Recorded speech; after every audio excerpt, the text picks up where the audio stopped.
بسم الله الرحمن الرحيم. حبايبنا اللزم دول 10 فدان للبيع. انتوا زي ما انتوا عارفين اني بحب المختصر المفيد. يبدأوا من المحبس ده اللي في الارض ده اهو، خلاص لغاية ماشيين. ال10 فدان مزروعين وفيهم بيت. البيت اللي هناك ده في الارض بتاعت الجار. احنا هنا كده ايه عرض الارض قد ايه يا حاج شعبان؟ 105 لغاية المصرف ده، لغاية كوم التراب. خلاص تمام. عرض الارض يعني من المحبس ده كده لغاية الجار 105 متر. فيها بيت، في أوضة من جوه متقفلة بحمام، وأوضة تانية كده إيه مخزن منها للسمن، إنما الأوضة واحدة متقفلة.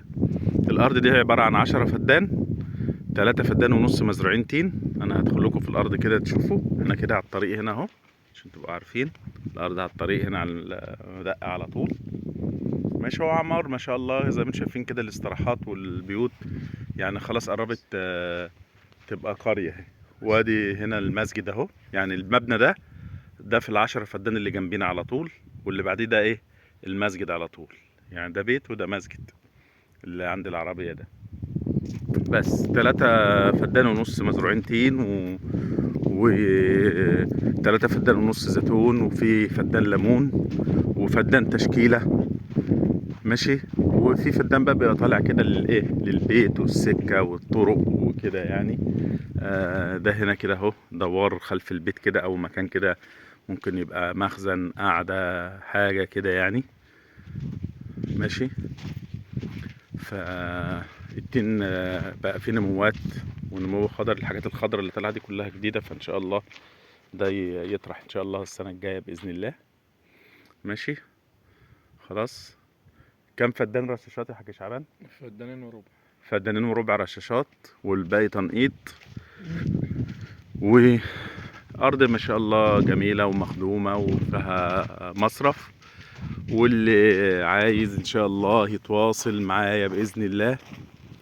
الفدان ب130 ألف إن شاء الله. مش كده يا حاج شعبان ولا أنت؟ مظبوط. الفدان ب130 ألف. فاللي عاوز يتواصل معايا على الواتساب 011 28 29 10 10.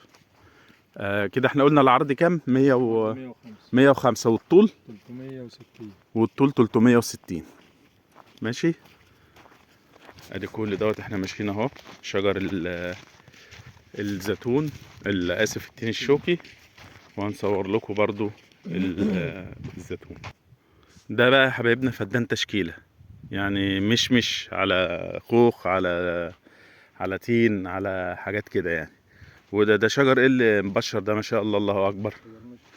اه ده ايه امال ده ايه؟ ده المشمش. دي شجرة مشمش يعني كبيرة يعني ما شاء الله الله اكبر. صح اهي. ده مشمش ده ما شاء الله الله اكبر. وده تين برشومي على شوكي برضو، يعني تشكيلة كده على مشمش على ده فدان برضو تشكيلة يعني على جوافة على كده يعني كل الفواكه. شبكتين، عايز تيجي عند الشبكة دي تصور شبكتين اهو. شبكة خضار شبكة شجر. طبعا الأرض فيها شبكتين، شبكة خضار وشبكة شجر ما شاء الله اهي. يعني حتى لو بصيتوا كده عند المحبس ده اهو هتلاقوا ايه، لا ده محبسين تحت بعض لان في شبكة شبكة خضار وشبكة شجر ما شاء الله يعني. وادي هنا في كوسة اهي.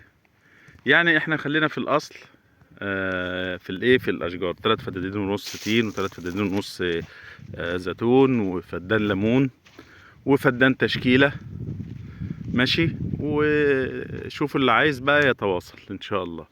وفي ال10 فدان برضو اللي جنبيهم للبيع برضو نفس القصة، مزروع ليمون ومزروع مشمش ومزروع كمثرى ومزروع برسيم، وبرضو في بيت. بس هيبقى ايه طبعا هتبقى دي الارض اللي فيها المسجد برضو، يعني في 10 فدان يمين و10 فدان شمال.